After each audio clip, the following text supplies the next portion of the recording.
Gautam Buddha once said, "Do not speak unless it improves upon silence." Silence, so simple, yet so powerful.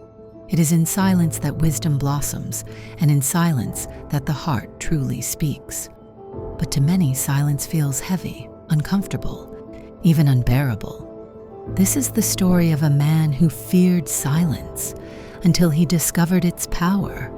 Long ago, in a peaceful village, there lived a man named Aiden.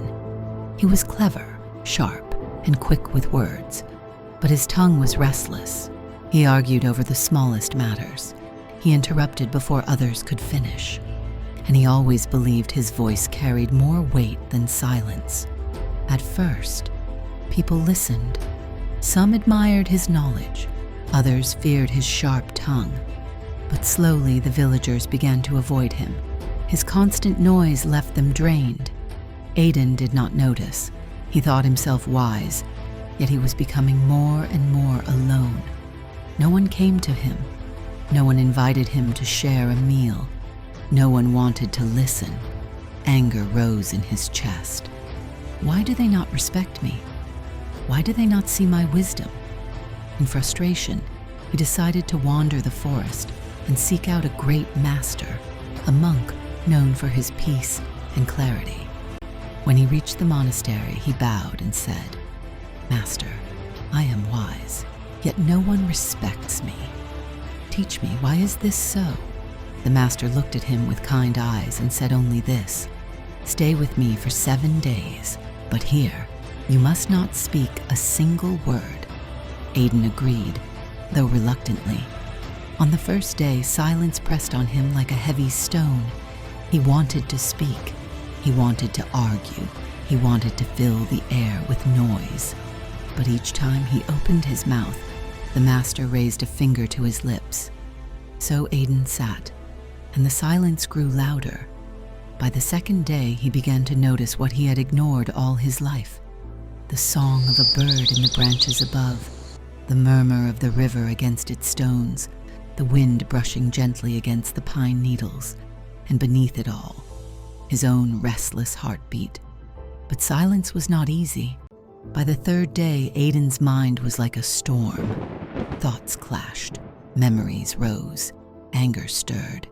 He realized that all his words had been nothing more than a shield, a way to escape from facing himself. Silence forced him to listen to the noise inside his own mind. By the 5th day, something shifted. The silence no longer felt heavy. It felt alive. He watched the river, how it flowed without effort, how it spoke without words. He listened to the trees, how they stood tall, rooted, teaching patience without a sound. And within him, a quiet strength began to grow. At the end of the 7th day, the master asked gently, "Tell me, Aiden, what have you learned in your silence?" Aiden bowed and replied softly, "I have learned that silence is not emptiness. It is space. Space for truth, space for wisdom, space for peace. My words once clouded me. Now I see. Silence can speak louder than speech." The master smiled. "Words are powerful, but silence is greater still. Words are like arrows. Once released, they cannot return. But silence is the bow that gives them purpose." When Aiden returned to the village, he was not the same man. He no longer spoke to prove his wisdom. He listened first and spoke only when needed. His words became fewer, but they carried weight like pearls dropping into still water. And the villagers, once weary of his tongue, now gathered around him, drawn not to his words, but to the calm silence he carried within. In silence, the heart awakens. In silence, wisdom is born. And sometimes, the greatest power lies not in what we say, but in what we choose not to say. Mindful Tales YouTube.